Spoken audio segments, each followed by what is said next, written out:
صدق الله العظيم وصدق رسوله النبي الكريم ونحن على ذلك لمن الشاهدين والشاكرين والحمد لله رب العالمين. عقیدت سے محبت سے دعا پڑھیں.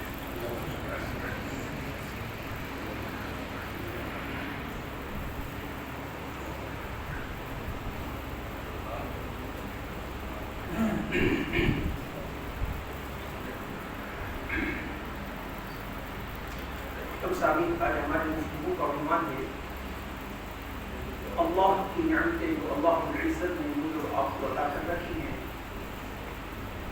ان پر ہم اللہ العزت کا شکریہ ادا کریں.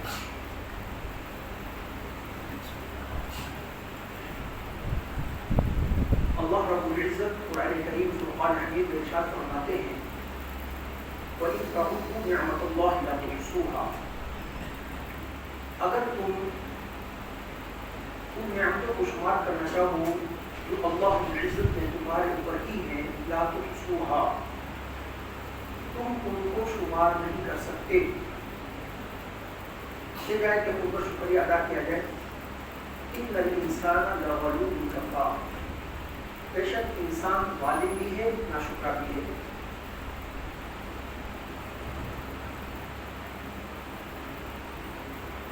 عمر ابن میمون رضی اللہ تعالیٰ عنہ روایت کرتے ہیں ایک مرتبہ سرکار دو عالم صلی اللہ علیہ وسلم نے ایک شخص کو نصیحت فرمائی.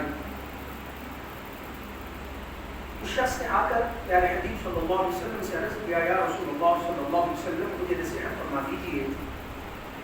پیارے حبیب صلی اللہ علیہ وسلم نے اس کو نصیحت فرمائی اور یہ نصیحت صرف اس شخص کے ساتھ خاص نہیں بلکہ یہ نصیحت ہم میں سے ہر شخص کے لیے اور قیامت کی صبح تک آنے والے ہر انسان کے لیے نصیحت ہے. یہ میں بات اس لیے عرض کر رہا ہوں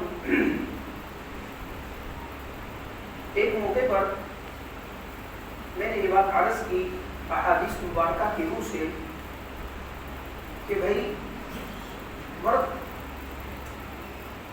مردوں کے لیے حکم ہے کہ وہ اپنی شلوار کو ٹخنوں سے اوپر رکھیں. یہ روایت کے اندر حکم ہے. عورتوں کے لیے یہ حکم ہے کہ وہ اپنے ٹخنوں کو بلکہ مکمل جسم کو ڈھانپ کر رکھیں. لیکن معاملہ برعکس ہے کہ مردوں کے پاؤنچے جو ہیں وہ زمین پر گھسٹ رہے ہیں. عورتوں کی جو پانچے ہیں پاجامے ہیں وہ اس پنڈلی تک پہنچ چکے ہیں بلکہ شاید اس سے بھی آگے ترقی ہو چکی ہے. تو خیر ایک شخص نے مجھ سے کہا کہ یہ جو وعید ہے یہ اس وقت کچھ لوگ تھے جو کہ بڑا لمبا لمبا لباس پہنا کرتے تھے کہ ان کے لیے ہے ہمارے لیے نہیں. ایک بات یاد رکھیے گا پیارے حبیب صلی اللہ علیہ وسلم اس وقت تک مبعوث نہیں تھے اس وقت کے لیے مبعوث نہیں تھے بلکہ محمد عربی صلی اللہ علیہ وسلم اللہ کے آخری پیغمبر و رسول ہیں. یہ ہمارا اور آپ سب کا یہ عقیدہ ہے کہ محمد صلی اللہ علیہ وسلم کے بعد کوئی نبی نہیں پیدا ہوگا. تو لہذا اللہ کے نبی صلی اللہ علیہ وسلم قیامت تک ہیں. ہر انسان کی کامیابی پیارے حبیب صلی اللہ علیہ وسلم کی سنتوں پر ہے. تو لہذا پیارے حبیب صلی اللہ علیہ وسلم کی جو باتیں ہیں جو فرامین ہیں جو سنتیں ہیں وہ بھی قیامت تک رہیں گی. اس پر عمل پیرا جو شخص ہوگا وہ بھی کامیاب ہوگا. لہذا یہ بات کہنا کہ اس وقت تک یہ محدود تھا یہ بات بالکل قطعاً جو ہے نا کہیں پر بھی ثابت نہیں ہے اور ایسا کہنا بھی نہیں چاہیے. جب میرے نبی عالمگیر نبی ہیں قیامت کی صبح تک نبی ہیں تو میرے نبی کی ہر بات قیامت کی صبح تک روشن سورج کی طرح روشن ہے. جو شخص اس پر عمل پیرا ہوگا وہ بھی سورج کی طرح روشن ہو جائے گا. تو خیر میں نے یہ بات عرض کی کہ اللہ کے نبی صلی اللہ علیہ وسلم نے جو نصیحت فرمائی اس شخص کو تو لہذا یہ نصیحت میرے اور آپ کے لیے قیامت کی صبح تک آنے والے ہر انسان کے لیے ہے. اللہ کے نبی صلی اللہ علیہ وسلم نے اس کو نصیحت فرماتے ہوئے کیا ارشاد فرمایا اے نوجوان اغتنم خمسا قبل خمس، تو 5 چیزوں سے پہلے 5 چیزوں کو غنیمت سمجھ۔ سب سے پہلی بات اس میں اللہ کے نبی صلی اللہ علیہ وسلم نے ارشاد فرمایا کہ تو اپنی جوانی کو بڑھاپے سے پہلے غنیمت سمجھ۔ ایک انسان جوان ہوتا ہے تو بہت زیادہ محنت مشقت والا کام کر بھی اس کو ذرا برابر بھی محسوس نہیں ہوتا میں نے یہ عمل کیا ہے، بنسبت بزرگوں کے کہ آغا ہوا وہ کیا ہو جاتے ہیں، کمزور ہو جاتے ہیں، زیادہ دیر بزرگ قیام نہیں کر سکتے، اور بھی بہت سارے ان کے اندر نقائص پیدا ہو جاتے ہیں، نقص پیدا ہو جاتے ہیں۔ لیکن نوجوان جو ہوتا ہے وہ خوب محنت کرتا ہے، خوب مشقت کرتا ہے، لیکن اس کو پرواہ تک نہیں ہوتی۔ تو جوانی کو بڑھاپے سے پہلے غنیمت سمجھنا، یہ پیارے حبیب صلی اللہ علیہ وسلم نے ارشاد فرمایا۔ اور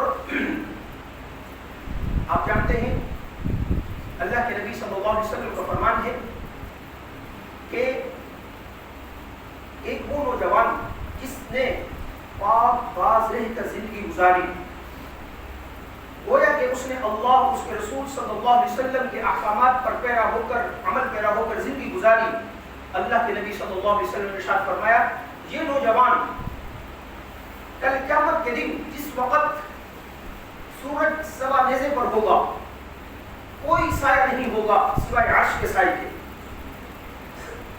اللہ رب العزت اس نوجوان کو جس نے اپنی جوانی اللہ اس کے رسول صلی اللہ علیہ وسلم کے احکامات کے مطابق گزاری، میرے حبیب صلی اللہ علیہ وسلم نے فرمایا اللہ رب العزت اپنے عرش کے سائے کے نیچے اس نوجوان کو بھی جگہ دیں گے جس نے پاک باز رہ کر زندگی گزاری۔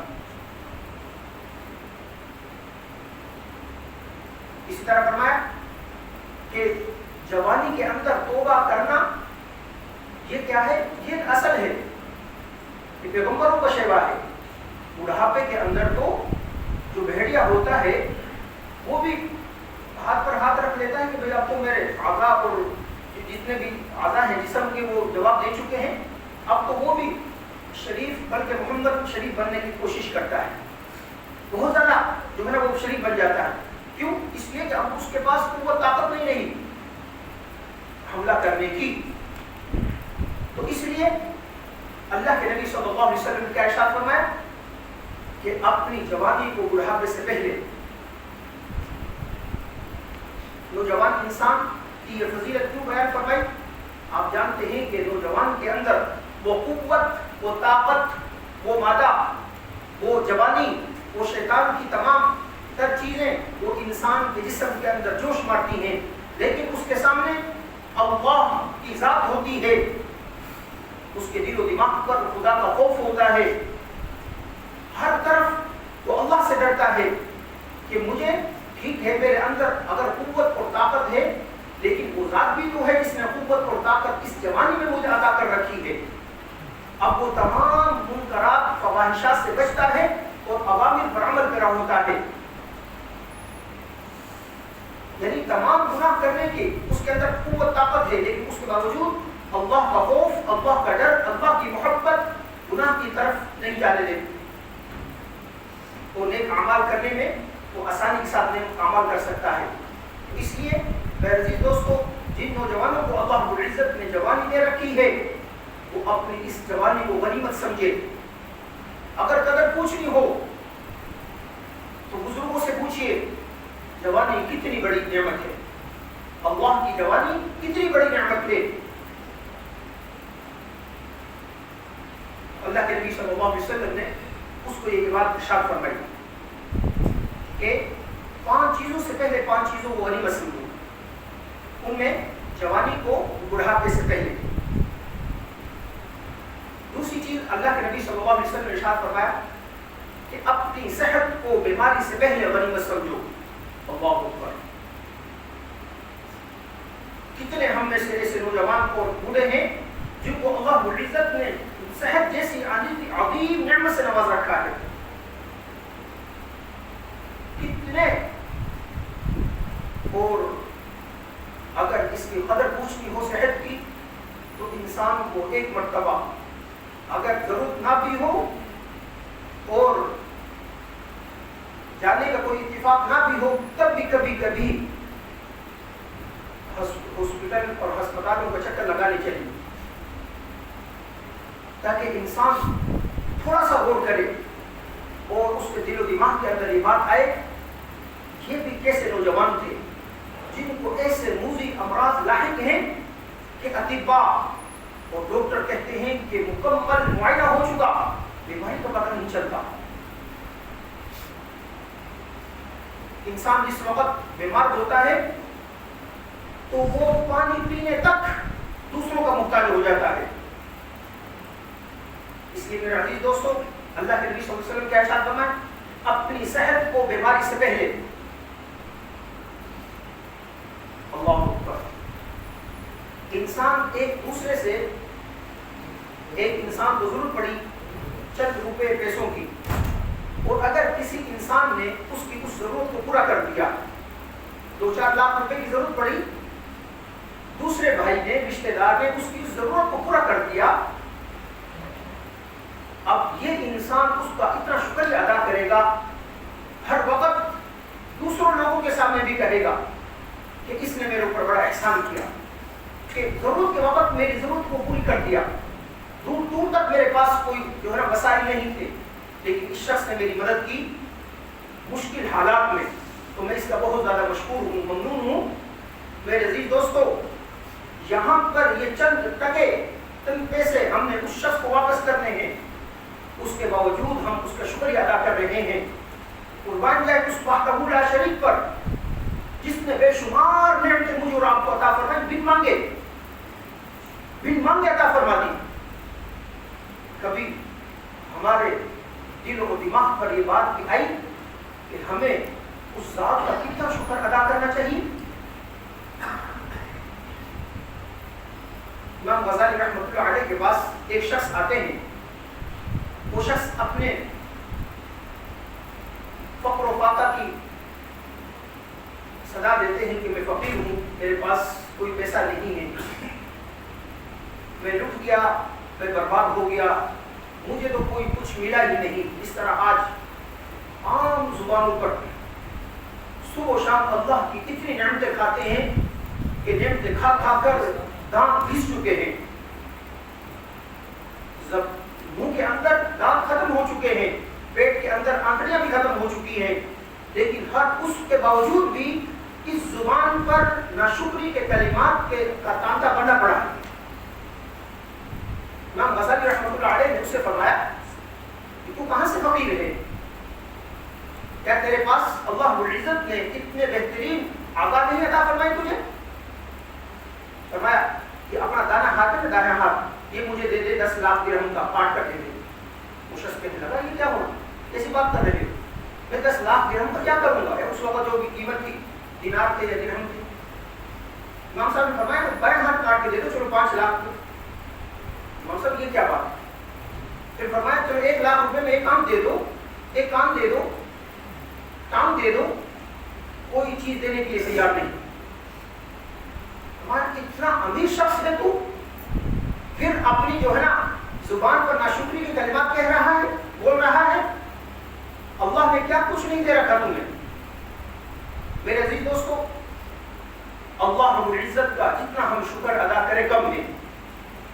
زبان سے شکر ٹھیک ہے، الحمدللہ، سبحان اللہ، لیکن اعضاء جو اللہ رب العزت نے جسم دے رکھا ہے، اس کو اللہ رب العزت کے سامنے سلنڈر کر دینا یہ اصل شکر ہے، اپنے آپ کو پیش کر دینا یہ اصل شکر ہے۔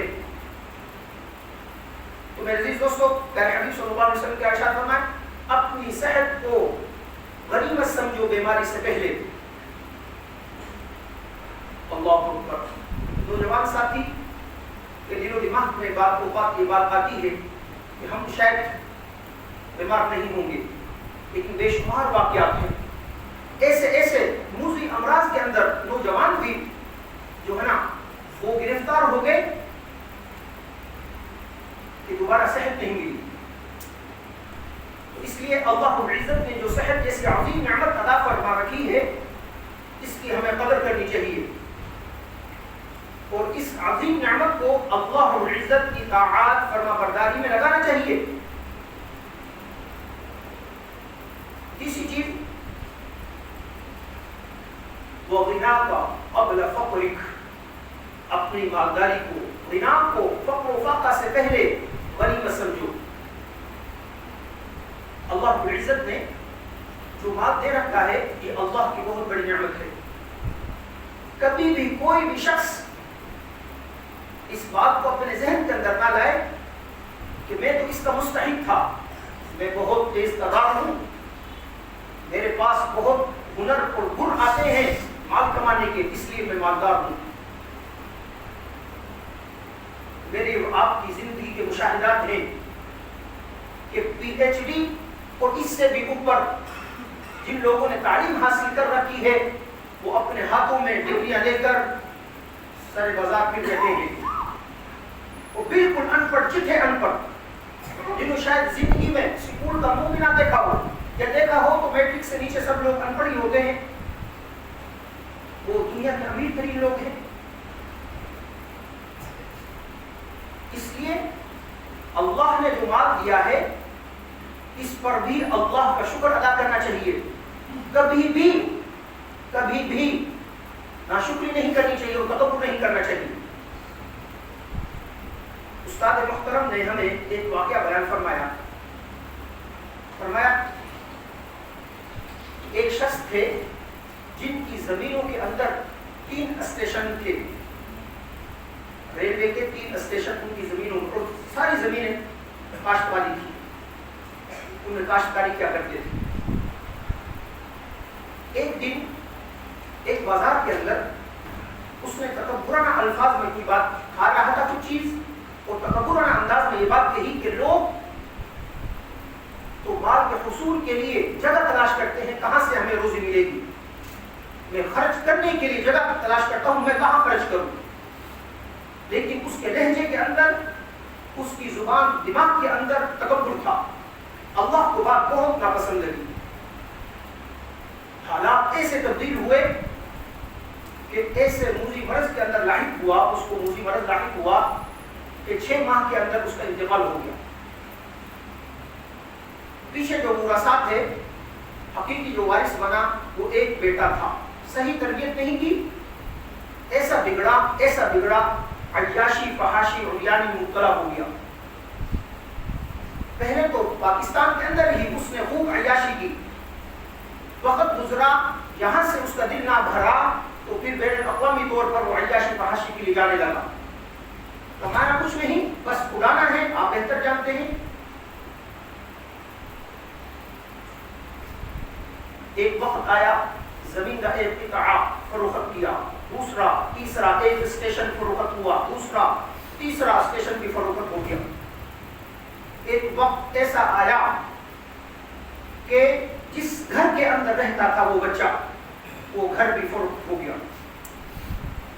لوگوں نے اپنی آنکھوں سے وہ منظر دیکھا کہ چند سالوں بعد وہی بیٹا جہاں پر اس کے باپ نے تکبرانہ انداز میں بات کہی تھی کہ میں وہ جگہ تلاش کرتا ہوں کہاں پیسے خرچ کروں، اسی جگہ پر بیٹا کشکول لے کر لوگوں سے بھیک مانگ رہا ہے. لوگ دھکے دے رہے ہیں اور کوئی بات سننے کے لیے تیار نہیں، بھیک نہیں دے رہے. میرے عزیز دوستوں، یہ جو مال ہے یہ نعمت بھی ہے، اور اگر اس کا حق ادا نہ کیا جائے تو پھر یہ بہت بڑا انسان کے اوپر وبال ہے. اس لیے اللہ کے نبی صلی اللہ علیہ وسلم نے ارشاد فرمایا، انسان کہتا ہے میرا مال میرا مال میرا مال، بس یہی کہتا ہے، اسی لیے اسی کے پیچھے صبح و شام لگا رہتا ہے. اللہ کے پیارے نبی صلی اللہ علیہ وسلم نے ارشاد فرمایا، انسان کا مال تو وہ ہے جو انسان نے کھایا اور پیا، دوسرا انسان کا مال وہ ہے جو انسان نے پہنا اور پرانا کر دیا، تیسرا انسان کا مال وہ ہے جو اس نے اللہ کے بینک میں اکاؤنٹ میں جمع کروا دیا. حقیقی مال وہی ہے، کل قیامت کے دن وہ اپنے سامنے پالے گا. باقی جو مال ہے وہ تو وراثت کا ہے، میں اور آپ اس کے محافظ ہیں، ہم حفاظت پہ ہم گارڈ ہیں، بطور گارڈ کے ہیں. ایک واقعہ اور لکھا ہے دیکھیں قرآن کریم کا حکم ہے وَأَمَّا السَّائِلَ فَلَا تَنْهَرْ کہ سائل کو کبھی ڈانٹنا نہیں چاہیے. اب یہاں پر بہت سارے سائل پیشہ ور بھی ہوتے ہیں. استادوں سے ہم نے بھی سوال کیا استاد محترم یہ کیا مسئلہ ہے. اب دیکھیں پیشہ ور بھی ہے ڈانٹنا بھی نہیں ہے, کیا کیا جائے. بعض اوقات آپ حضرات بھی اس وقت گاڑی پر جاتے ہیں اشاروں پر وہ جان ہی نہیں چھوڑتے. انسان بعض اوقات جو ہے نا وہ غصہ بھی کرتا ہے لیکن غصہ نہیں کرنا. استاد نے فرمایا غصہ نہیں کرنا, ڈانٹنا بھی نہیں ہے. قرآن کریم کا کیا حکم ہے کہ سائل کو مت ڈانٹو, بس خاموش ہو جاؤ, اپنا شیشہ اوپر رکھو, بس خاموشی سے جو مرضی کچھ کرتا رہے, آپ نے ڈانٹنا نہیں ہے. یہ قرآن کریم کا حکم ہے. نفحۃ الادب ایک کتاب ہے عرب کی اور وہ نصاب میں پڑھائی جاتی ہے جس وقت علماء اکرام عالم بنتے ہیں. وہاں پر ایک حقیقی سچا واقعہ لکھا ہے. ایک شخص تھا اور اس کی بیوی تھی, کھانے کے لیے دسترخوان بچھایا اور بھنی ہوئی بکری مرغی جو تھی نا سامنے رکھی دسترخوان پر. ابھی تناول نہیں فرمائی یعنی کھانا شروع نہیں کیا کہ دروازے پر دستخط ہوتی ہے. ساحل سوال کرتا ہے کھانے کے لیے کچھ دے دیجئے. جو گھر والا تھا بیوی کا شوہر تھا, وہ ایک انسان تھا. اس نے اپنی بیوی سے کہا کوئی بات نہیں, بھنی ہوئی بکری ہے مرغی ہے, دل تو نہیں چاہتا لیکن اللہ کا حکم ہے لہذا آج ہم دال سے کھانا کھا لیں گے. آپ اس طرح کریں اس مرغی کو بھنی ہوئی مرغی کو اس ساحل کے حوالے کر دیں. اب دیکھیں کتنا مجاہدہ کیا اپنے نفس پر. بھنی ہوئی مرغی اس ساحل کے حوالے کی تو حوالے کر واپس آئی عورت تو عورت رونے لگی. اب یہ جو شخص تھا یہ پریشان ہو گیا, شاید ساحل نے اس عورت کو چھیڑا تو نہیں.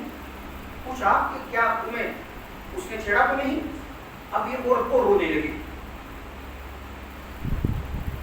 اس کو اور تشویش لاحق ہوئی کہ شاید کوئی مسئلہ خراب لگتا ہے. خیر زیادہ اصرار کرنے پر اس عورت نے بتلایا کہ آج جو ساحل میرے دروازے پر آیا ہے نا یہ عام ساحل نہیں, یہ میرا سابقہ شوہر تھے. ایک وقت اسی طرح تھا, ہم دسترخوان پر بیٹھے ہوئے تھے, ایک ساحل مانگنے کے لیے آیا. اس شخص نے اس کو زجر و توبیخ کی, اس کی بدتمیزی کی, ڈانٹا ڈپٹا اور اس کو بھگا دیا. آج مجھے دکھ ہو رہا ہے کہ یہ میرا سابقہ شوہر تھا. حالات ایسے تبدیل ہوئے کہ اتنا مالدار شخص تھا کہ آج حالات تبدیل ہوئے, کاروبار ختم, مال ختم, یہاں تک کہ میرے حقوق ادا کرنے سے بھی یہ شخص قاصر ہو گیا. اس نے مجھے طلاق دے دی, میں اپنے گھر آ گئی. آج حالات نے یہاں تک پہنچا دیا ہے کہ یہ آج میرے دروازے پر مانگنے کے لیے فقیر بن کر آیا ہے تو اس لیے رو رہی ہوں. وہ جو دوسرا شوہر تھا نا وہ کہنے لگا اس سے بھی بڑی بات بتاؤں تمہیں, تعجب کی بات بتلاؤں, کیوں پریشان ہوتی ہو. اس شوہر نے کہا پتا ہے تمہیں وہ پہلا سائل کون تھا جو تمہارے دروازے پر آیا تھا. تمہارے پہلے شوہر نے جس کو گریبان سے پکڑ کر ڈانٹ ڈپٹ کر بھگا دیا تھا وہ کون سائل تھا. کہنے لگا وہ میں ہی سائل تھا. اللہ نے مجھے مال بھی لوٹایا, اللہ نے اس کی پہلی بیوی کو بھی لوٹا دیا میرے پاس. میرے عزیز دوستو قرآن کریم کہتا ہے وَأَمَّا السَّائِلَ فَلَا تَنْهَرْ. یہ جو مال ہم نے عطا کیا ہے اس میں آپ نے بخیل نہیں بننا, اس میں آپ نے حج بھی کرنا ہے. اس کے ذریعے سے آپ نے حقوق بھی ادا کرنے ہیں والدین کے, بہن بھائیوں کے, رشتہ داروں کے. بہت ہم پیچھے ہیں. ہم نمازیں پانچوں پڑھیں گے, ہم دین کا کام بھی کریں گے, لیکن اگر میرا رشتہ دار اس کو ضرورت پڑ گئی پیسوں کی تو ہم اس کی کال بھی اٹینڈ نہیں کریں گے. کہیں یہ 10,000 روپے کا مطالبہ نہ کر دیں. بڑی حساسیت ہے. اس لیے اللہ کے نبی صلی اللہ علیہ وسلم کے ارشاد فرمایا کہ اپنی صحت کو بیماری سے پہلے غنیمت سمجھو. پھر فرمایا اپنے غنا کو, جو مالدار اللہ مال کو تمہیں عطا کر رکھا ہے اس کو اپنی فقر و فاقے سے پہلے غنیمت سمجھو. مالدار ہوگا تو حقوق ادا کرے گا, مالدار ہوگا تو حج ادا کرے گا, مالدار ہوگا زکات دے گا اور رشتہ داروں فقراء کو تقسیم کرے گا. اور اس لیے اللہ کے نبی صلی اللہ علیہ وسلم نے فقر و فاقہ سے بھی پناہ مانگی ہے. فرمایا قال الفقر ان يكون كفرا، قریب ہے کہ فقر و فاقہ انسان کو کافر بنا دے. آج میرے معاشرے میں اس طرح نہیں ہو رہا. چند ٹکوں کی خاطر اور باہر کے ویزے کی خاطر انسان تو دور کی بات ہے، مسلمان اپنے آپ کو لکھتے ہیں ہم احمدی ہیں، نعوذ باللہ ثم نعوذ باللہ، کہ ہم قادیانی ہیں. باہر جانے کے لیے ذرا برابر بھی نہیں سوچتا کہ ابھی دستخط کے فوراً بعد اگر موت واقع ہو گئی تو کس منہ سے میں سرکار دو عالم صلی اللہ علیہ وسلم کے پاس جاؤں گا. یہ کوئی بات نہیں کہ دل کے اندر ہمارا مسلمان جب اس نے اپنے دستخط کر دیے، جہاز ہی کریش ہو گیا، وہاں پر جا کر ملازمت نہ ملی، وہاں پر مر گیا، بے شمار واقعات ہیں. تو میرے عزیز دوستو، اس لیے اللہ نے جو مال دیا ہے، فرمایا اللہ کے نبی صلی اللہ علیہ وسلم نے کہ مالداری کو فقر و فاقہ سے پہلے غنیمت سمجھو، اور فرمایا اپنی فرصت کو فراغی، جو ہمارے پاس فرصت ہوتی ہے، فارغ وقت ہوتا ہے، اس کو مشغولیت سے پہلے انسان کو غنیمت سمجھنا چاہیے. ہم میں سے بہت سارے لوگ اکثریت تاجر ہیں، ملازمت پیشہ ہیں، زراعت سے وابستہ ہیں، دیگر شعبہ زندگی سے وابستہ ہیں. اس میں اللہ رب العزت نے ہمیں وقت اوقات رکھے ہیں، ہم ان اوقات کو قیمتی بنائیں، ان میں اللہ رب العزت کی عبادت کریں.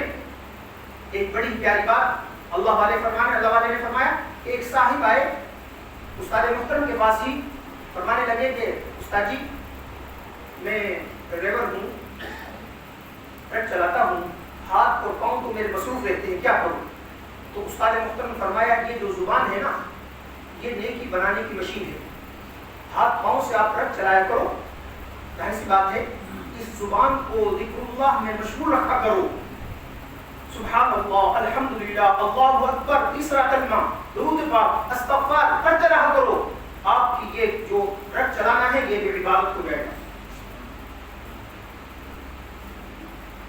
تو میرے عزیز دوستو، اللہ کے نبی صلی اللہ علیہ وسلم نے ارشاد فرمایا، اور ہم نے دیکھا اپنی زندگی میں، آپ حضرات کا بھی مشاہدہ ہوگا کہ انسان ایک وقت تک انسان فارغ ہوتا ہے، اس کے بعد ایسا مشغول ہوتا ہے، پھر وہ چاہتا ہے، تڑپتا ہے کاش کہ مجھے فرصت ملے، لیکن وہ وقت نکل چکا ہوتا ہے. پانچویں چیز فرمائی وحیات قبل موتک. اللہ اکبر، یہ جو زندگی ہے نا صرف ایک مرتبہ ملے گی، اس کی قدر و قیمت پوچھنی ہو تو ہر طرف قبرستان ہے. آپ ان سے جا کے پوچھئے کہ یہ زندگی کتنی بڑی نعمت ہے، اس کا ایک ایک لمحہ، ایک ایک وقت، ایک ایک ساعت اور ایک ایک منٹ کتنا قیمتی ہے. اتنا قیمتی ہے کہ جس وقت اس کا وقت ختم ہو جائے گا نا، انسان آرزو کرے گا کہ زمین و آسمان کے درمیان جو خلا ہے اس کا بھرا ہوا میرے پاس مال ہو، میں یہ دے دیتا ہوں، صرف 2 منٹ دے دیجئے جس میں 2 رکعت صلاۃ و توبہ پڑھ کر میں اللہ سے معافی مانگ لوں. سو منافقون کے اندر اللہ مجید ارشاد فرماتے ہیں وَلَن يُؤَخِّرَ اللَّهُ نَفْسًا إِذَا جَاءَ أَجَلُهَا.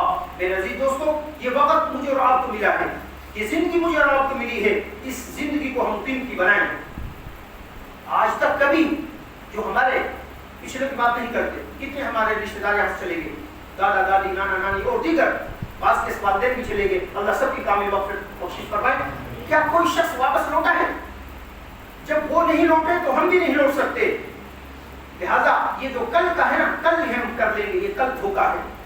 لہذا آج ہی ہم اللہ رب العزت کے سامنے توبہ کریں، اور یہ جو سرکار دو عالم صلی اللہ علیہ وسلم نے اپنے پیارے صحابہ کو نصیحت فرمائی کہ 5 چیزوں سے پہلے 5 چیزوں کو غنیمت سمجھو، ان میں ہم میں سے ہر شخص اس کو 5 چیزوں سے پہلے 5 چیزوں کو غنیمت سمجھنے کی کوشش کرے. آخری بات، پیارے حبیب صلی اللہ علیہ وسلم نے ارشاد فرمایا عالم کو کل قیامت کے دن سب سے زیادہ عذاب دیا جائے گا. عالم کون ہیں؟ جنہوں نے درس نظامی کی، 10 سال پڑھا مدارس میں، وہ عالم ہیں، وہ بھی عالم ہیں. لیکن آپ میں سے ہر شخص عالم ہے، جاننے والا ہے. ہم میں سے اس شخص کو نہیں پتا نماز بنیادی ارکان میں سے ہے، اس شخص کو نہیں پتا زکات بنیادی ارکان میں سے ہے، اس شخص کو نہیں پتا حج بنیادی ارکان میں سے ہے، اس شخص کو نہیں پتا روزے بنیادی ارکان میں سے ہیں.